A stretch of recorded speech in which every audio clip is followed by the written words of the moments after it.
Ada cerita seorang penggali kubur. Ini penggali kubur. Satu ketika datang seorang perempuan berjumpa dengan penggali kubur ni. Dia kata, "Tuan, saya punya saudara meninggal, lelaki. Boleh tak dikebumikan hari ini?" Penggali kubur ni kata, "Okeylah, saya pun pergi. Bila nak datang?" "Lepas asar." "Okey, saya tunggu." Penggali kubur ni pun tunggulah, dah siap kubur, tunggu. Dari jauh dia nampak mayat tu dibawa oleh keluarga. Letakkan masuk dalam liang. Ketika dalam liang itu, dia berhadapan dengan suatu suasana yang pelik. Ketika dia masukkan jenazah dalam liang lahat. "Ra'aitu ajaban." Aku melihat sesuatu yang ajaib. "Fi hadhil asna yantafihul qabra wa yusbihu rawdatun min riyadil jannah." Aku menengok kuburnya menjadi luas. Bau wangi. Macam taman bunga. Dalam hati dia tertanya-tanya, siapalah mayat ini? Tapi dia tak nak, segan nak tanya. Dia buat kerja dia. Ke bumi. Beberapa bulan kemudian, datang wanita yang sama.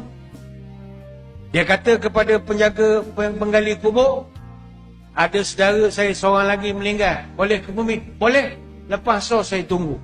Dia pun gali kubur siap-siap.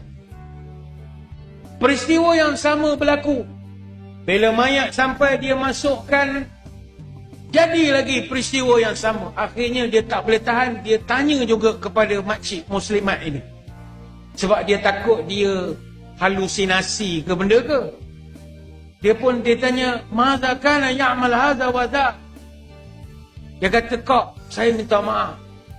Mayat yang kedua ni, saya hadapi sama macam mayat pertama. Saya masuk jenazah dia, kubur dia luas. Kemudian saya tengok dari jauh ada dua malaikat datang. Nak bertanya soalan dengan pakaian yang indah. Saya nak cerita ke orang, saya takut orang kata saya mereka cerita. Saya nak tahu, manza kana ya'mal hadha wa dha." Mayat ni buat abda masih hidup. Dapat kemuliaan wangi kubur. Apa jawab makcik ini? "Ammal awal fakana talibal ilmi." Mayat pertama bulan lepas yang saya hantar dulu, yang itu saudara saya, dia seorang student, pelajar. Macam adik-adik, adik anak-anak gitu. Dia pelajar. "Wa kana sani ya'malu tujjar yuqaddimu li akhihi nafaqata talabil ilmi." Adapun yang kedua baru awak ke bumi tadi adalah abang dia. Dia ni yang sponsor adik dia belajar. Dia kerja kampung. Dia bukan belajar. Dia kerja kampung. Cari duit, belanja, adik makan. Adik belajar. Ketika itulah penggali kubur tarakal maqbarata wan nazala minha ila jami'at taubah. Bila dia tahu cerita tu, dia campur dia punya cangkul, dia letak jawatan jadi penggali kubur. Akhirnya dia buat keputusan pergi Masjid At-Taubah untuk nak belajar agama. Umur dia masa tu dah 40 tahun lebih. Hasil masa dia datang jumpa dengan Tok Imam, Imam heran, "Awak ni dah 40 tahun lebih dah. Nak belajar buat apa? Gali kubur sajalah." Kata, "Dok Ustaz, saya jumpa dua mayat. Satu belajar agama, satu sponsor belajar agama. Dua-dua comel sangat mayatnya Ustaz. Saya nak jadi belajar agama." Akhirnya dia belajar. Mula dengan kitab Matan Jurumiyah. Ni kitab bahasa Arab, Nahu Sarab. Maknanya kalau kita peringkat 1 atau 2 sanawah pondok, memang kita belajar kitab ni.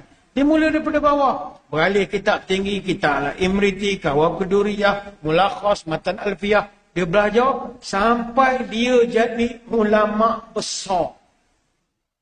Maka terkenallah dalam sejarah, penggali kubur itu menjadi seorang ulama bernama Syekh Abdul Rahman Al-Haffar. Haffar ni maknanya penggali. Dia kekalkan nama Haffar dia sebagai kenang-kenangan kepada keturunan dia.